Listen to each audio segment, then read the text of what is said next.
Welcome to the Dynamic Leaders Podcast, a product of Talent 409. I am your host, Colin Cernelia. Thank you for joining us today. Go to talent409.com to learn more about how we can help your team or organization with their leadership and culture development.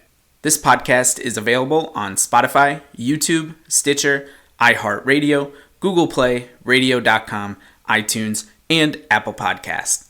Please consider taking a minute and on Apple Podcasts, giving us a 5-star rating and review. Doing this helps other dynamic leaders find us, and it helps us find other dynamic leaders. Okay, on to our first guest for 2020. I had the opportunity to talk with Will Baggett. Will is in operations for the college football playoff, which we are obviously in the midst of right now. He is also the co-author of The Blueprint for a Successful Career, a foundation for developing young professionals. His executive image workshop took off in 2019. We chat about that. We chat a lot about building a platform on social media, in addition to how you can prepare for a career in the business world. This is another excellent conversation. I'm so glad that I'm able to launch 2020's podcast season with Will. So let's not waste any more time and let's discover our talent altitude. Here is my talk with Will Baggett.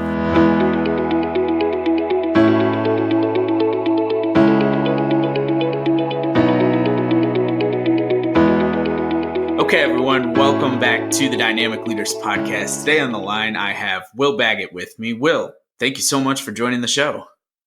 Hey, Colin. Hey, good morning, man. It's great to be here. Looking forward to the conversation. So thanks for having me. Absolutely. I'm glad you're looking forward to having the conversation. I'm definitely excited and looking forward to it as well. But before we get too far away, I do want to give you an opportunity to tell the listening audience a little bit about yourself. So please tell us, who are you? Who am I? I don't know. It's kind of like, I feel like Michelle Obama, still becoming, you know what I mean?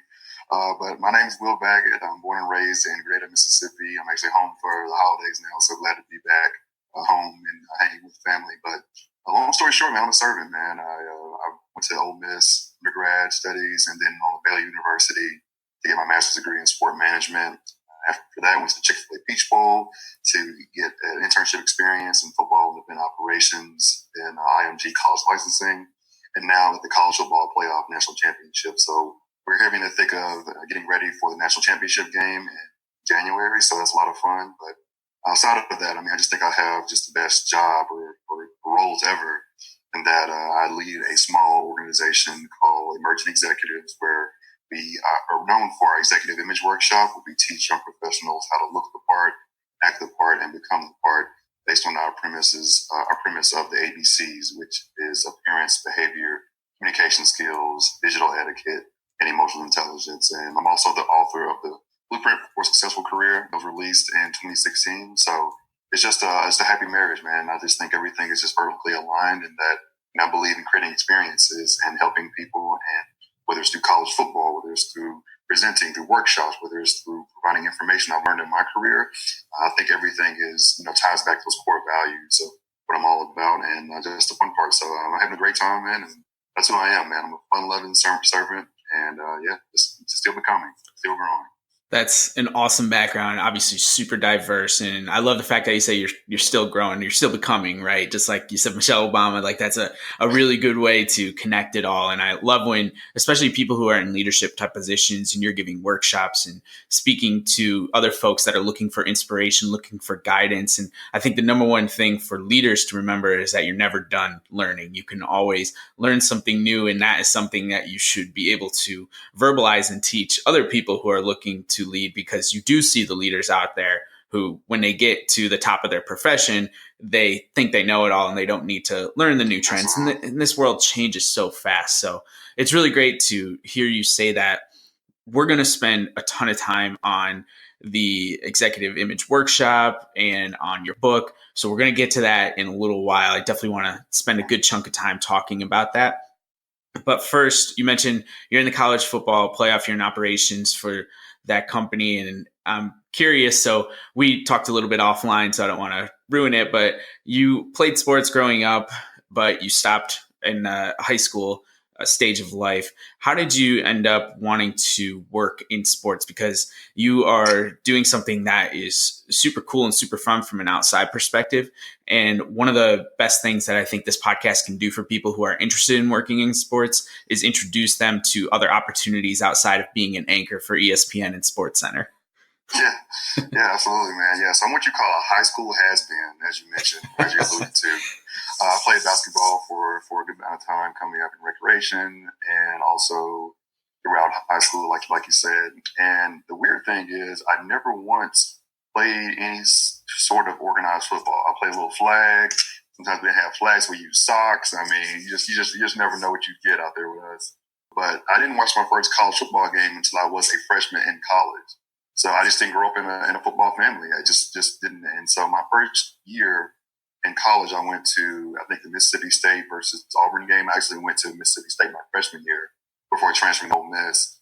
And the final score was 3-2. Auburn won. And I just sat there. I just sat here 4 hours for a soccer score. And it's way less exciting than soccer. As I vowed I would never go to another college football game again. And lo and behold, now I'm part of the team that organizes the biggest one in the country at the college level. So yeah, it's kind of the experience from that standpoint. But I do think there are a lot of different opportunities out there in sports, and we get enamored by the kind of glitz and glamour of the ESPN anchors and athletic directors, commissioners. And one thing I think is very important to remember or recall is when we look at these people in these positions, you have to understand they pay their dues. I mean, it seems as though they got there pretty quick, or you can do a job better than they can. But I think what the issue is, not the issue, but the challenge is we have so much information coming at us now.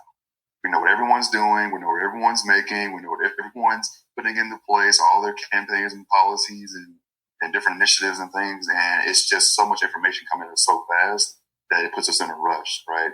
And so I think it's a definite hunger, and it's a needed hunger for young professionals, but also just understanding that, dues are hard to be paid and need to be paid, because sometimes you just don't know what you don't know. And like I said, I haven't worked in a plethora of different industries, but primarily operations and events is kind of where I kind of made my staple. I've also spent time as a coach. I was a strength and conditioning coach for about four and a half years at Ole Miss and Baylor University, and then spent time in revenue generation with IMG College Licensing. And it's one of those things where when I was in college licensing, I knew it was something I didn't want to do long term, but it was interesting because I'm thinking, man, when am I ever going to use this stuff, right? It's not what I want to do long term. I come over to the CFP, and we're actually partnered with CLC, my former employer, and all the apparel and merchandise we sell goes back to support our CFP foundation, which supports our extra yard for teachers. And that's a really important initiative. And I won't speak to anything specific to the CFP. I will leave that to our executive director. But that's just kind of how my former experience kind of ties into what I'm doing now, what I'm seeing. I see how the kind of the pictures are coming together. So what I would encourage is it's kind of like when you have that opening break, if you're familiar with playing shooting pool or billiards, when you have the opening break and you knock in a solid ball and a strike ball, you're not going to choose which one you're going to pick unless you serve at the table and say, okay, what's my path of least resistance? And the more experiences you got, the more surveying you do, the more volunteering you do, then the better wealth of knowledge you'll have, both from an experiential standpoint and also from a leadership standpoint, because you're going to meet different people, different leadership styles.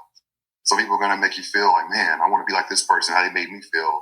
While other folks are like, yeah, I better make sure I don't turn into that person or that guy or that gal. So I think it's very important to just get that experience. And that's what I think has led to any success by any measure, if anyone would call it that, is the fact that I volunteered my behind off, from working at football camps, picking up trash, to selling concessions, to selling programs. I used to be an Uber driver. I used to run my place out on Airbnb. This is not sports related, but you learn different skills, customer service, emotional intelligence, things like that. So I just really encourage people, you have to get out there. And that's why I tried everything I literally could. And that's what I think has made me able to relate in my executive image workshops, because I've been in their seats and I'm not too good to go to switch seats with them.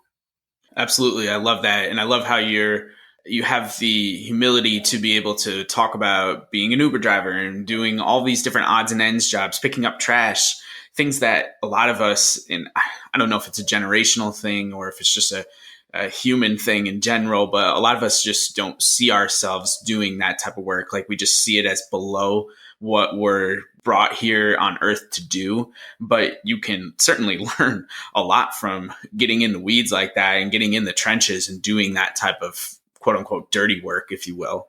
So in the scope of your organization, to break this down a little bit more, can you talk to listeners about what different types of roles there are that you could get involved in, just from a purely practical standpoint, just to show them there are various different roles within this organization, and this is just one organization in the sports industry. Can you give us a little inside glimpse into what the various different types of roles are?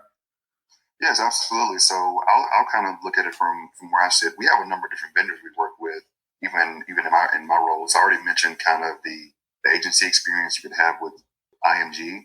Even within IMG, they have so many different branches. Well, I'm sorry, IMG is now owned by Learfield, excuse me, but you have the sports sponsorship side of it, where you could be working for Learfield/IMG to actually be on a campus and selling sponsorships on their behalf.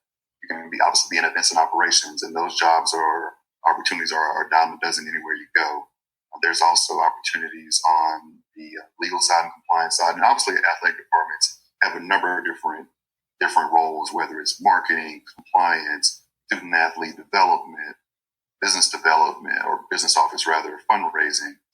Even within our shop, and we have our marketing strategic partnerships, we just have a lot of different areas. So it just all depends on what you want to do. But I think at the core, you need to be able to sell. Whether you're selling yourself, or you're selling your product, selling the experience, you need to be able to market. And if I could go back in time, I would go back and learn more about marketing, Photoshop, video editing, things of that sort. That's what I would do if I could go back in time. It just wasn't as prominent as it is now, but even more now, like even when I was working in the football operations side of it, Photoshop and all those different things wasn't as big. And now that's a whole arm of their recruiting that they have to have in order to entice different recruits and pull together graphics and statistics and images to really grab the attention of your 18 to 22-year-olds.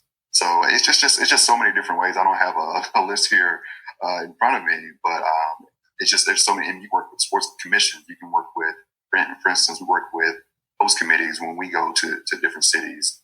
Even the vendors we have that do everything from signage and branding and marketing.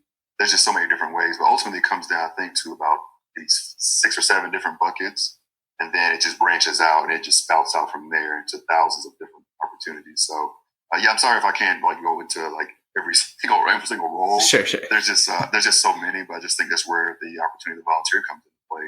And I've done everything. Like I'm not on the media side, but I've run stats before. I figure out what that looks like, and I learned about press box etiquette and things of that.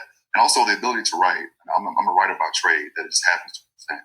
But my first and foremost, skill set is writing. And I turned into a speaker, but I learned how to write first. And I think that's becoming a lost art in some cases. But if you look around the landscape, I'm seeing a lot of people that have SID backgrounds, communications backgrounds. They're rising to positions of leadership.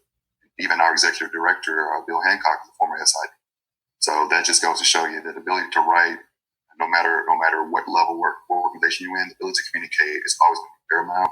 So you can do that both in written form and verbal form. Then I don't think anything can stop you from sending. Yeah, absolutely. I definitely want to echo that, because I had a lawyer on a few episodes ago, and she talked about in her industry how important communicating is, and the ways that you can advance are also the ways that you can just make an impact. And I think that communication pretty much across the board these days, if you can do it really well, you're going to put yourself above and beyond a lot of people, because it's so easy to put content out there that a lot of people are just being lazy and they're not putting the effort in to write the great book or to have the great speech or to even just put a basic Instagram post up that's coherent and competent. That's right. So I love that. And one of the really interesting aspects that you mentioned that I want to touch on before we get too far away is the marketing piece. And I feel like I share that feeling with you that I wish I had known a little bit more about marketing growing up, or I had taken more classes and just understood it a little bit more, because it's been a catch-up game for me, not only as a business owner, but just in terms of being able to keep up it's the way of the world, like you said. So when we're talking about marketing specific, if there's somebody that's listening, maybe they're in college or maybe they're at that point in their career where they know they need to take up their marketing game a little bit, but they're not sure where to start, are there a few areas like specifically that you would say, hey, this is where maybe you need to start focusing your marketing efforts and then you can build on from there? Like, do you have foundational pillars that you build off of? Yeah, I like again. I'm not a marketing major, so I don't want to speak as I know a whole lot about it. My business was essentially built from Twitter, so I know a few things about it, just by experience. But I don't necessarily have the textbook tactics to give out. But I'll just share some things that work for me personally, and hopefully that can inspire and influence someone to do it in their own way that may have more of a tactical knowledge or maybe more deeply embedded or immersed in the space than I am. But yeah, from a marketing standpoint, man, I believe the first and foremost thing that may have made me effective in marketing, if I am by any measure, would be my psychology background. So I have a minor in psychology. And if you understand how people think, you understand behavior, then that translates to consumer behavior because people are consumers. You know, we're all producing and consuming something. So my psychology background, I use that. And then once I learned the different channels by which people communicate and market and where your target audiences are, that's where I believe that it all kind of came together for me. So formerly, I wrote for Front Office Sports as a contributor, and my good friend Adam White, CEO of that organization. And I just started out, and I followed them for 3.5 years. And I watched how they did posts. I watched when they posted. I watched how they did their shortened links. I watched how they use graphics, infographics, how they use the different stickers, and how they use Instagram. I mean, I just watched them like a hawk for about 3 years. And then I learned that I say, okay, now I'm building a niche because I put out free content. It's well written, it's buttoned up, it's intentional, it's people focused. And over time, I began to develop my own brand and developing my own kind of stable of people that were interested in things that I was talking about. And for people that want to market anything or write anything, the thing you have to figure out first and foremost is your target audience. Where are they living? Where they're communicating? And I would say that I have the best of both worlds in that I'm in the collegiate space. So I work with a lot of collegiate athletes, right? So that kind of fits organically, right? So I'm not a marketing guru. I just knew what my target audience was, and I'm already kind of embedded in the industry, right? So I think it's one of those things you have to look at your assets, create that T-chart, your pros and your cons. Okay, where are my people? What is the demographic? What is the psychographic? Because sometimes we look at demographics without thinking about psychographics. And your psychographics are basically how people think. And that's why the psychology piece is so paramount. Understand how people are consuming content. Because if you think about your Instagram or your Facebook or anything you're scrolling through, we're in a rush to get to the next post. Like, we're scrolling fast as we can. We want to consume as much information as possible. So how do you create thumb-stopping content? And the way of the world is video and audio, to where if people can be engaged in that video and don't have to spend a lot of time reading, because attention spans are getting a lot shorter, research has shown. So by looking at thumb-stopping videos, I heard a Facebook executive say, is obviously paramount. But also, what can people do simultaneously? For instance, listen to a podcast like you're doing now, right? You could be doing some work at your desk right now, but also listening at the same time and be able to take bits and pieces away. So I think multitasking, in the light sense, is the way of the world now, but multitasking can be counterintuitive. So you have to make sure there's an inverse relationship between the two. Because you can be doing something at a really high level and something at a really, really poor level.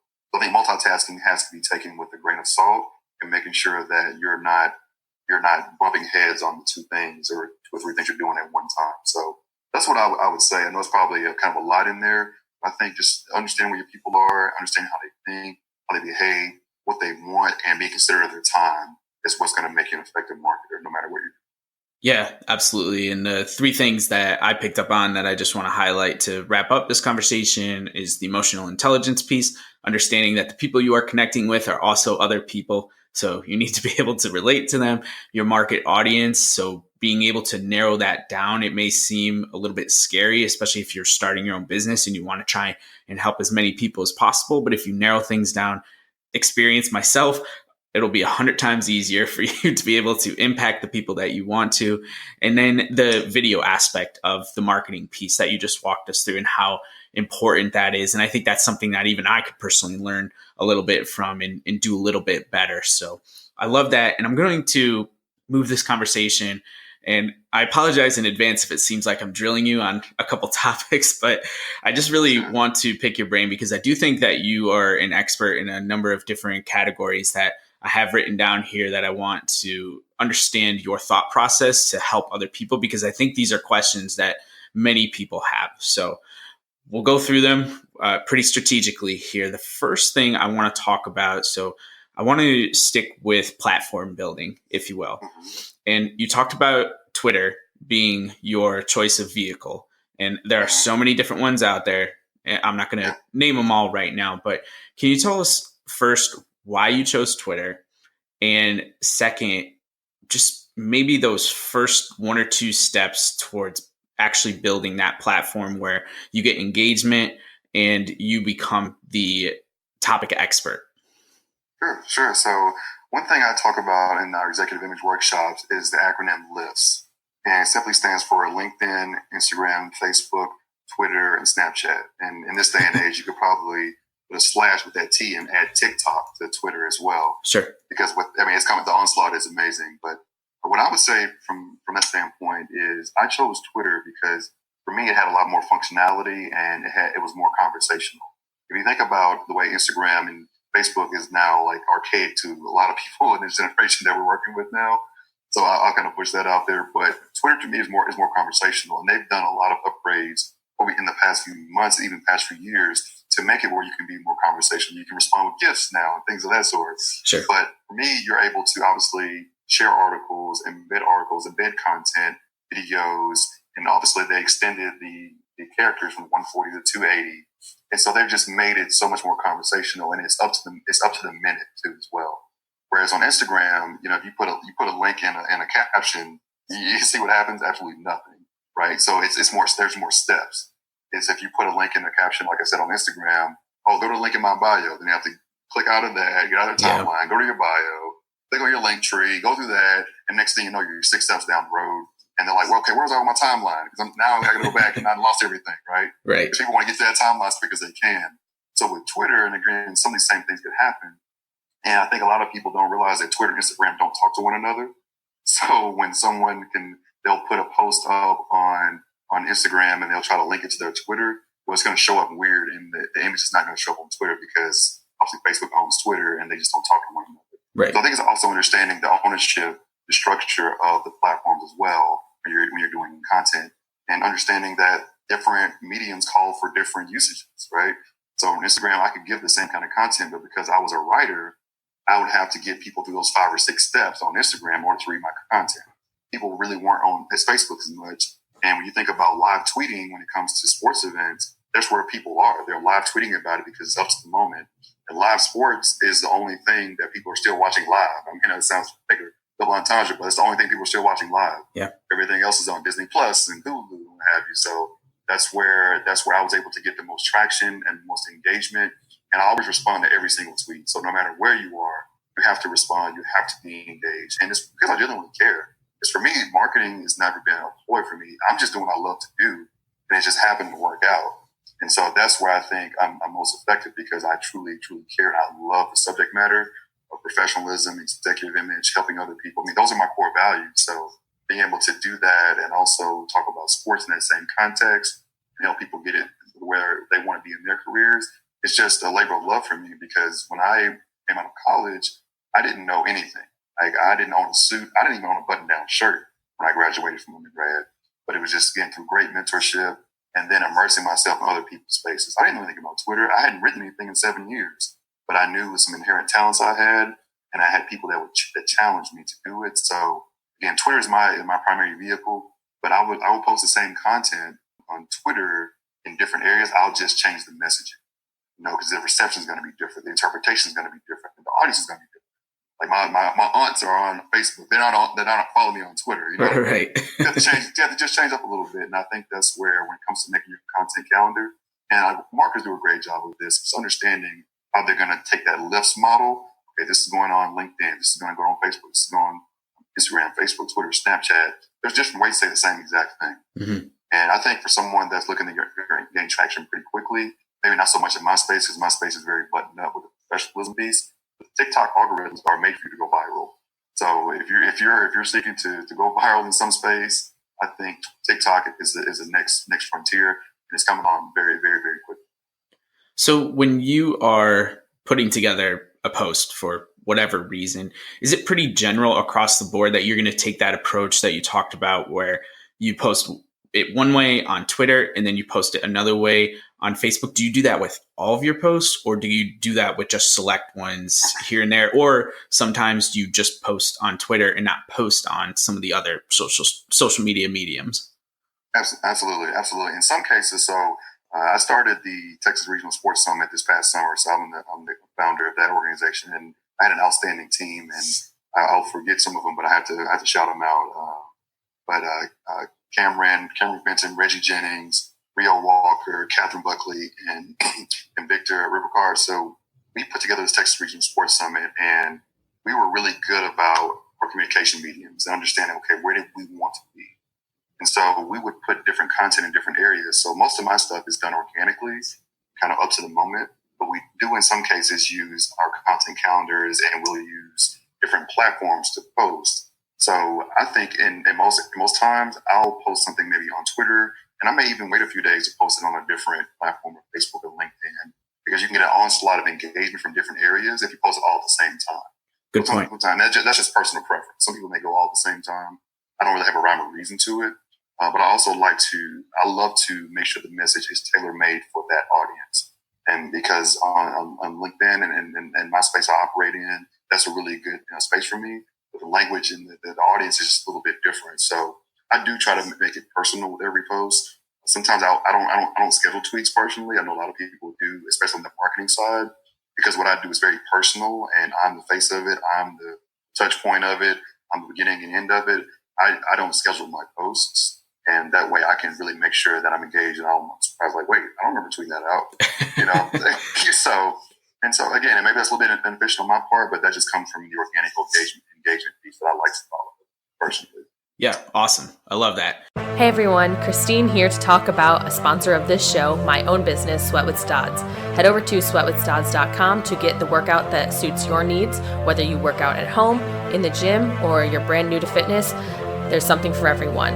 Podcast listeners also get a special discount with code DYNAMIC at checkout, so be sure to head on over there after this.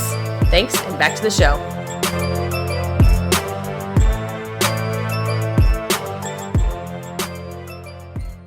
Let's move towards your favorite to the book. You love writing. You've mentioned that a couple times here. So you are a co-author of the book, and for that just alone is really interesting to me, because I know how difficult it must be to write a book in general, but to be able to write it with somebody else must be a whole different undertaking. So I'd love for you to be able, if you can, tell us a little bit about what that writing process was like. Yeah, well, thank you for asking, Colin. I'd be remiss to not go back and just briefly share how it all came about. Yeah, absolutely. So long story short, junior year of high school, my English teacher, Miss Charlene Leverett, she was the first one to see that I had a gift for writing, or penchant for writing. And I really ignored it at that time. I was a junior in high school, right? And I'm from North Mississippi. We don't write. That's not something that's cool where I'm from. And my clothes I was wearing at the time were 3 sizes too big. But she was able to look through that exterior of my environment and see what skills I had. And so I'd be remiss to not mention her. So long story short, you fast forward 7 years later, I'd always loved writing. I always loved reading. I read all the time. But I never found anything I was passionate enough to write about, right? So I never was an SID or in communications directly. I just liked to do poetry and study literature and things of that sort. So I finally, when I got to Baylor, I was a grad assistant at the American Football Coaches Association, working with Ty Brown, who is my co-author of The Blueprint for a Successful Career and the founder of the board management policy. That's embedded in the book. It was at that time that I realized, okay, I like this professionalism stuff, and I learned so much, and I felt as if it was incumbent of me to reach back and pull the next person up, put it back in the bucket, as Ty likes to say. And I reached back out to my teacher from high school and said, hey, you're right. I'm a writer. I'm going to be writing a book. And I'd like to get your help with editing it once you're ready to get it published and everything. She said she was so happy. She was overjoyed. So it only took you 7 years. Congratulations. So long story short, I started writing the book. And at first I was kind of going to do it on my own. And I got down to a path. I got down to a certain point. I think maybe 3 months I've been working on it. And I printed out maybe like 10 to 15 pages of it, and I read it, and it was just not good. Just wasn't good. So I just ripped it up and threw it in the trash and said, I'm just done with this. Well, I got a call on December 15th, 2014, telling me that this Leverett, my high school English teacher, had passed away in a car accident. And I'm just thinking to myself, man, like I really gave up, on something I told her I would complete, I would finish, and something I would really just seek her help on, because she's the one that first lit the fire over 7 years ago. And so that really just kind of shook me for a minute. And that's when I later reached out to Tom Brown, who was back at the AFCA. I had moved on to the Peach Bowl at this point as an intern. And I said, hey, man, I'm working on this new project. And I was going to get my English teacher to help me out, but she's no longer with us. And I need your help to get it done. And I want to dedicate it to her memory. He said, say no more. And we're off and running. So that's the genesis of it. And I just, again, I wanted to appreciate you indulging me and letting me share that piece of it, because I wouldn't be who I am or where I am without Mrs. Leverett. So the book writing process, so I'm not taking too much time on it. It's one of those things where I had to empty my brain first and foremost. I pulled out my iPad or even my notes in my phone, and I came up with about 40 different items or different things I wanted to talk about. And I just brainstormed, just emptied everything. Over time, those 40 things turned into about 25, and I finally got them down to 9 buckets of things I wanted to talk about, and really just delimited them and really interpreted them to, okay, what do I want these to be? What do I want the reader to feel? So the way I write personally is I write backwards. I begin with the end in mind, as some people like to say. Is I write the ending first. I wrote the end of my book before I wrote the first sentence, because I knew what I wanted the readers to take away from it, what I wanted them to be empowered or equipped with. And I knew that everything that I needed to do needed to get me to that point. If it didn't lead to that end point that I already established or drawn in the sand, then I missed the mark of why I set out to do it. So the book writing process, essentially, it took probably, when we actually buckled down on it, maybe it took about not so much if we just talk about just straight writing.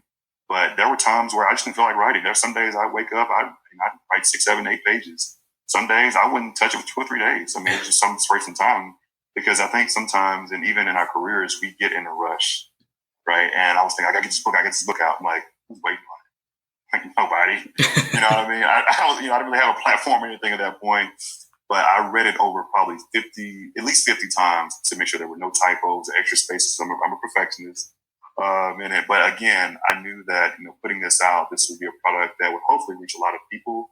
And these people may not have an opportunity to meet me in person. So that first impression would be with this text. And so, yeah, just not to go into too much detail, but it was something that was rewarding, but it was also a great challenge, and being able to combine your perspective with someone else. And knowing that, okay, as a young professional, I have a perspective that can be coalesced with that of someone that's my elder or someone my senior, and to make for a great product. So I'm just big on collaboration. And that was the most fun part about it. But it was a fun process to do. And today, it's due to our gracious readers. We have 67 5-star ratings, and knock on wood, no one's related below 5 stars. So either have I have a great amount of friends, or a lot of aunts and uncles that said nice things about me. So so we'll leave it there. But just so gracious and so thankful. And that's what kind of went into that. It was a lot of fun, but you have to brainstorm. You have to begin with the end in mind. You have to take the pressure off yourself. If you want to do it, realize why you're doing it. And that may sound a little cliche, but if you don't have a firm grasp on why you're doing it, you're going to quit, because it is tedious. It takes a lot of time. You're going to go back and read stuff you wrote, and like, man, that was awesome. You're going to read back some stuff, go back and look at some stuff you wrote, and like, man, who wrote that? That me, And you have to be objective, and you have to have truth tellers in your life to tell you, like, hey, yeah, that's not that good. That's not going to, that's not going to resonate. And that's why I think the most important thing was having people that would tell me the truth, and just never let me slack off or not do the highest product possible. Awesome. So the book is called The Blueprint for a Successful Career, a Foundation for Developing Young Professionals. Obviously, that was an inspiring story and background into why you wrote the book and the motivation to end up finishing it. Because a lot of us, I think, will start something like that, a big project, and then get to that point where you got at one point where you just were going to let it go. And then something happened and you got back on it. In terms of maybe just practical challenges or things that were difficult along the way, because I think even just book writing, there's a lot of people listening probably that have ideas or maybe they want to write a book in the future. Is there one particular aspect that stands out in your mind where you went through that process and you said, ooh, this is a little more difficult than I thought it was going to be?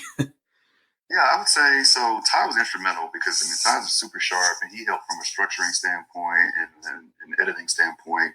It's unlike any other because we're different. We're wired differently. We think differently. We see things differently. So I'm the big picture, creative, like blow it up, make it bigger, make it better, do this, do that. And he's very creative as well. But he's a little bit more.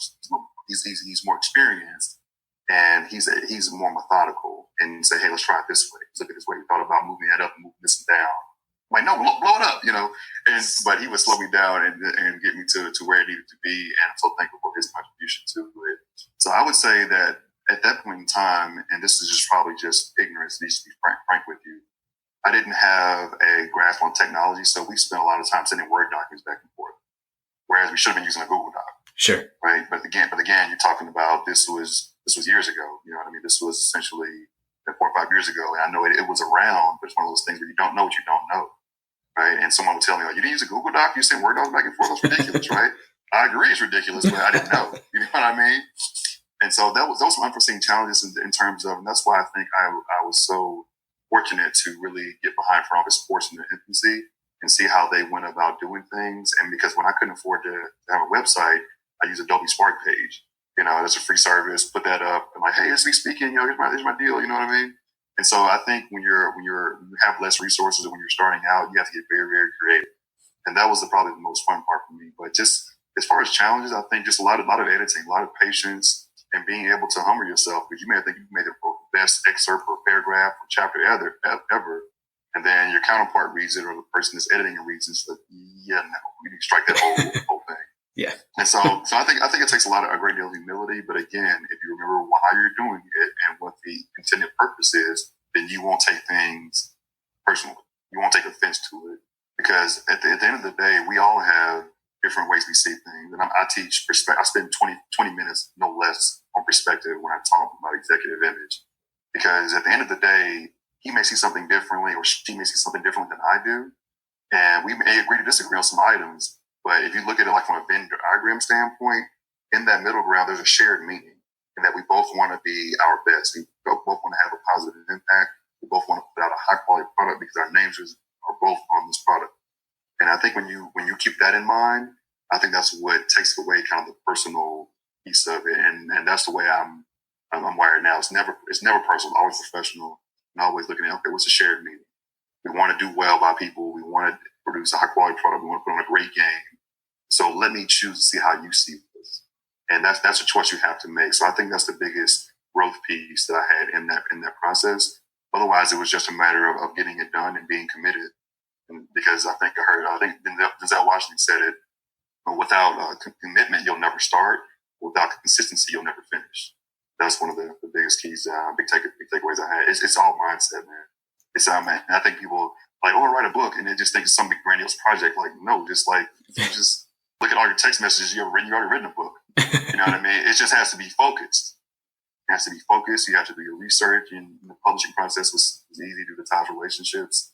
But yeah, it's you have to make those big audacious goals and break them down into small steps, and that's what it came down to: a simple plan with a dedicated purpose and organized effort.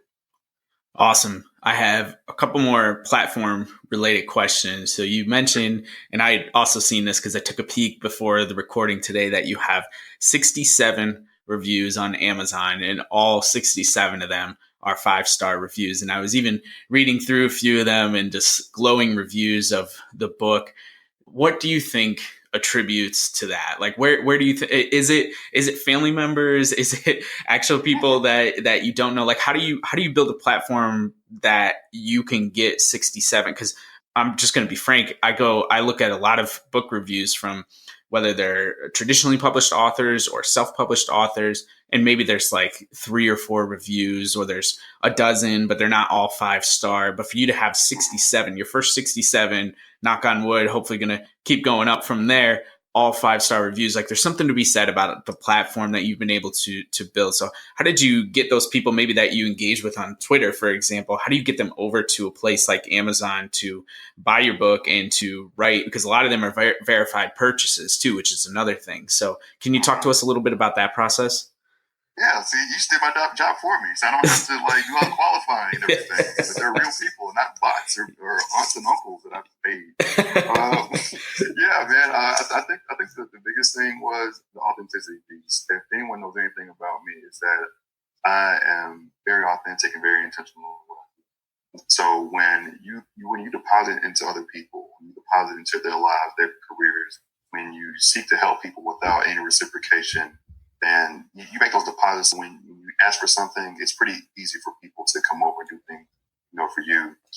For me, honestly, it's also never been about any status or having a following or a brand. I mean, I'm from nowhere, Mississippi, right? I mean, I just wanted to help people, and I think when people kind of saw that shine through, it just made it just kind of a thing. Like, hey, yeah, I'll do it because they know that I'd do anything, for them as well.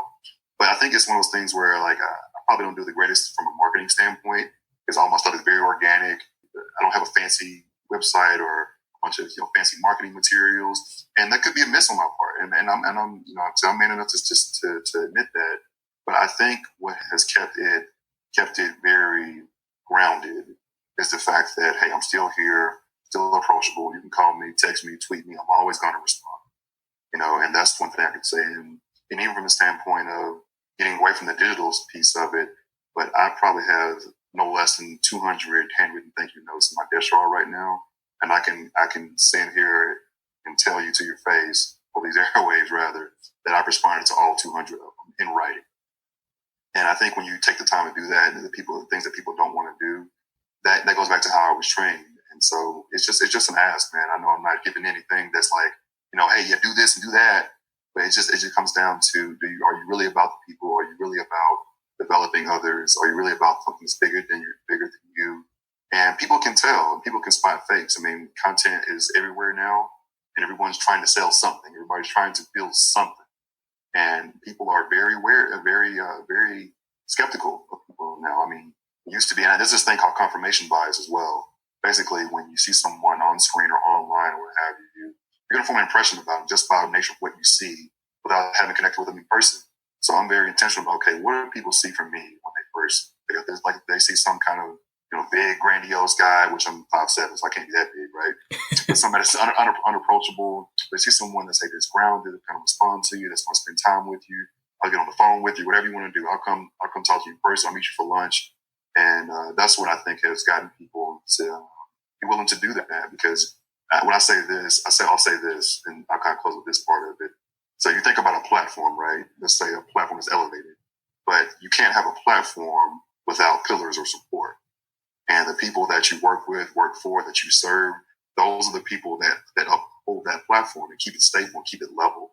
So, and one of my favorite quotes, if I've seen further than other people than by standing on the shoulders of giants. And so I'm appreciative of the people that have let me stand on their shoulders, and also for those that who are standing on mine, and vice versa. That's just the way it works. So there's authenticity and just truly caring and not being afraid to ask is, as I believe, all the key components to that. And the point that I want to highlight and make sure that it's clear for the listeners is that in general, you give more than you take. Absolutely. So the result of the 67, it's not so much the number of reviews or the quality of the reviews. Obviously, that part is great, but that came as a result of you giving. Like, you didn't just one day put up a book and ask 67 people out of the blue to give you that. That would never work. You could never do that.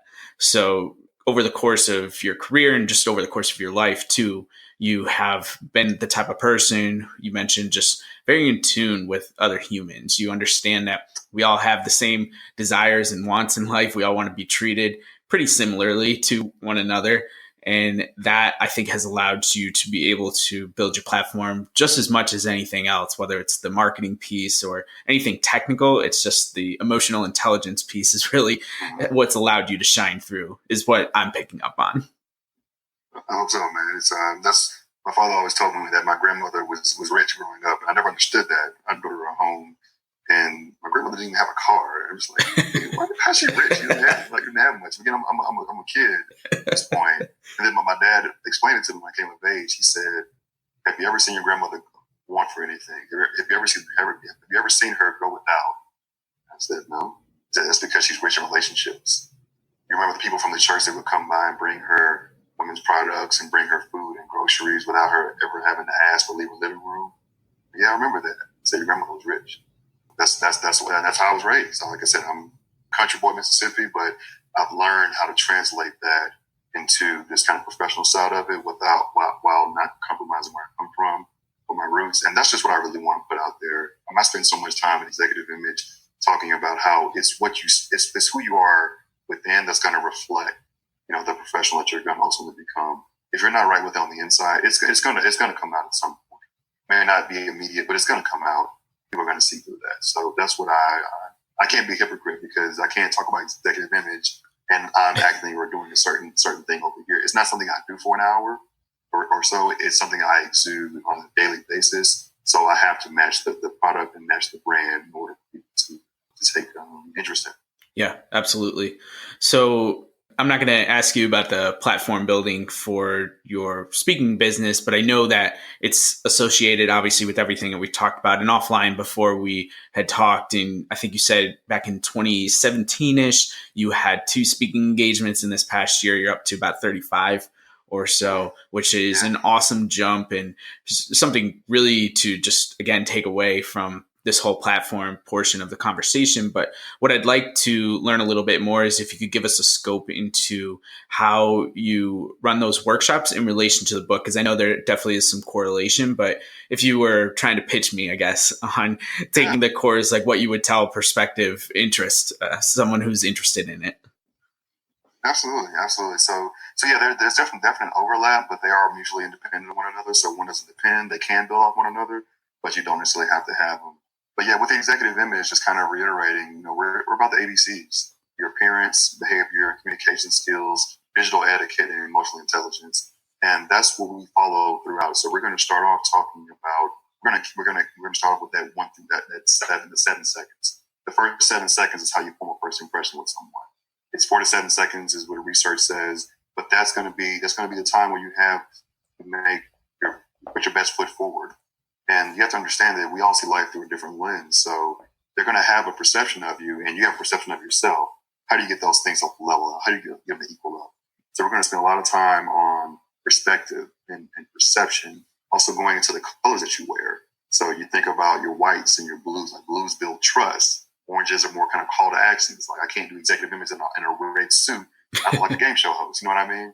And so just making sure the attire matches your setting as well. Talking about how you can present business cards effectively. Also, the way you stand. So you're having one-on-one conversations, hands in pockets, arms folded, hands behind your back, handshakes, different. We talk about all those different things. And then one of the things we really focus on is the ability to speak fluidly.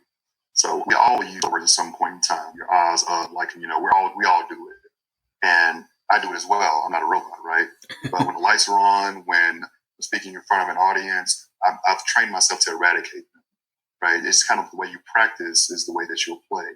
So I practice in in-person conversations. Like when I say it in this conversation we're having, I'm aware, like I used to feel over there, right? And I need to be better on that. But we bring people up to let them talk about something they're passionate about and train them to use their speech fluidly and communicate effectively, without using filler words. And that comes down to being able to pause, gather your thoughts, and resume conversation. And you kind of have that Mufasa kind of effect, that's really emphatic and profound, And so we make it fun and interesting, man. And that's what I really like about it. Is that it's not stiff. It's very engaging, getting people out of their seats. And we talk about the emotional intelligence piece. And one of my favorite aspects of it is we have a test called Reading the Mind and the Eyes test. And it's 6 images that we pick from. We have 6 descriptors. And your job is to match the 6 descriptors with the 6 images and see what you can come up with. And oftentimes we'll have 6, 7, 8, 9 different perspectives.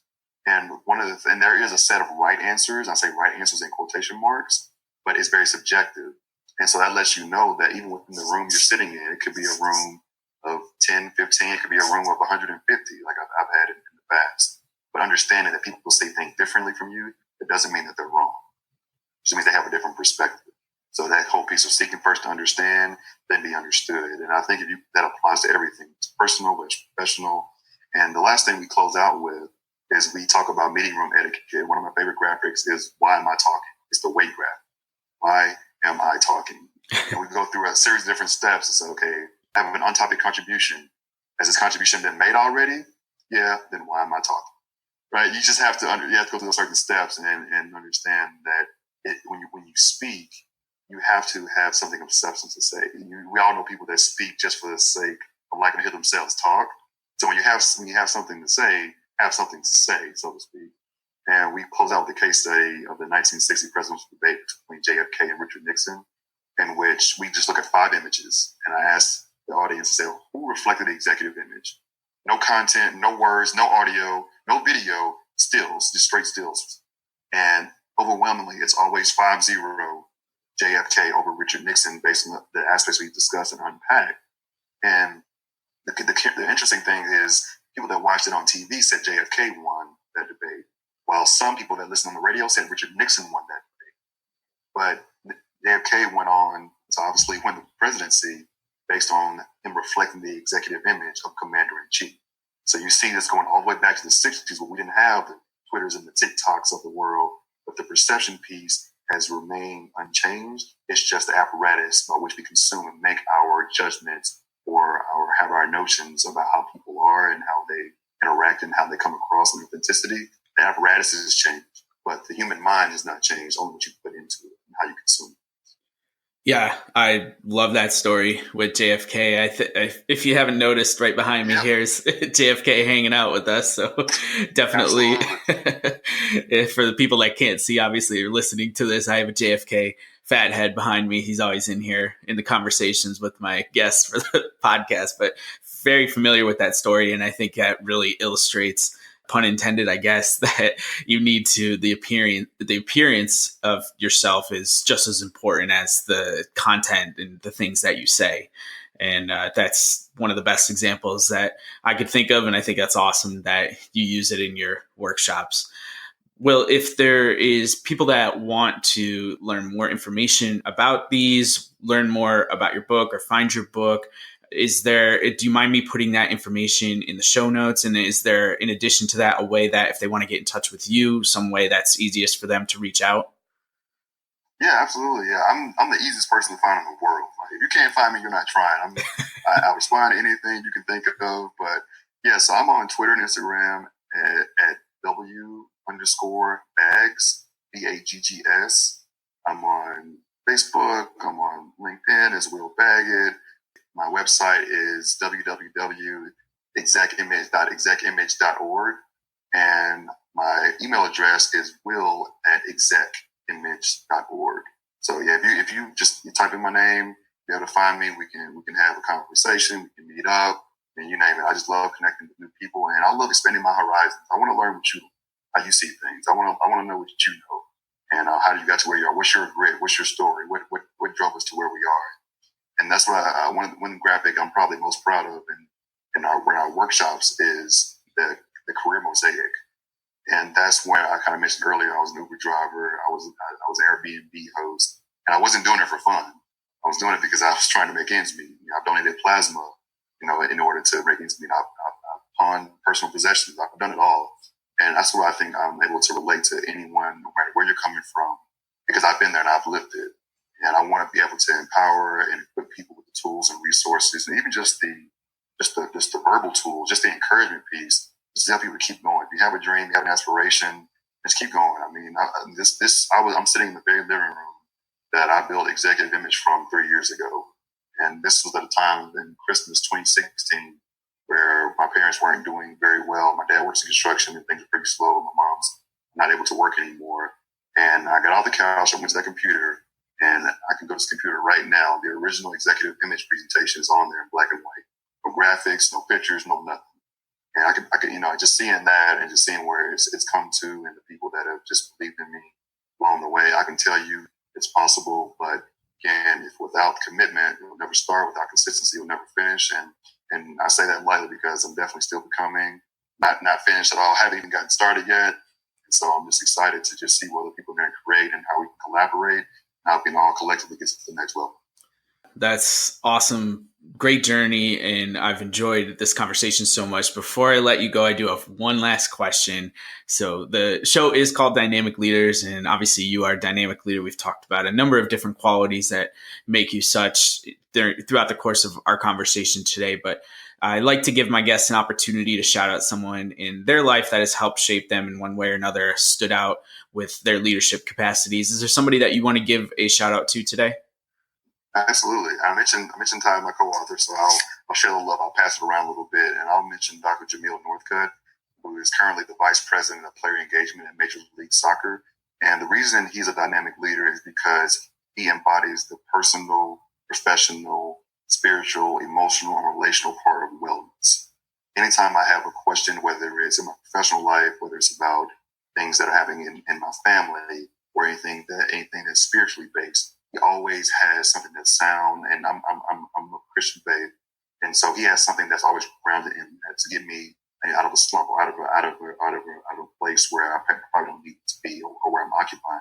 And I think it's important to have that. I mean, I use him as a therapist. I have another one that I use as well. So I think people obviously need to make sure they have people in their life that can speak to them from a mental health standpoint.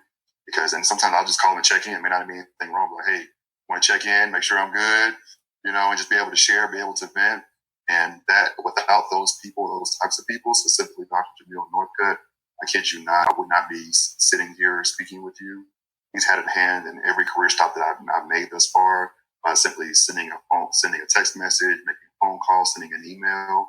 And I just owe my career and largely who I am, let it become as a future father, a future husband, and as a growing professional to what I've learned and what he's exemplified. Not only what he's told me, but what he's lived by and abided by in his life. So Dr. Jamil Northcutt, this one's for you. That is an awesome way to end this conversation. A great shout out. Will, I could talk to you forever. This has been super insightful for me, and I'm sure it has been for the people that are listening as well. I can't thank you enough, especially I know you're home for the holidays and spending time with family. So I'll let you get back to that. But I certainly do appreciate you taking some time out of your day today to hop on the show with us. Well, Colin, it was a pleasure to be here. And again, without you creating this platform, I wouldn't have anything to stand on. So thank you so much for stepping out and doing this. And I want you to keep going, keep pressing. If anything I can do to help and support you, you're definitely on your way, man. I can't wait to see the ascension. And God bless. Thank you again to Will for hopping on the podcast. The first podcast of 2020 is in the books. That was an amazing conversation and way to lead off the new year. Please feel free to check out all of Will's work and follow him on social media. You can find the links to all of that in the show notes. Shout out to my sponsor, Sweat with Stods. Go to www.sweatwithstods.com today and see what she can do for you here in the new year, as she is here for your fitness, nutrition, and healthy habit needs. And thank you as always to my listeners. Thank you for starting your new year with us here on the Dynamic Leaders Podcast. I know a lot of us were probably getting back to work today, and I hope that this podcast helped get you through that first day back. And with that, we are back next week with another guest. Please stay tuned for that. And until next time, take it easy.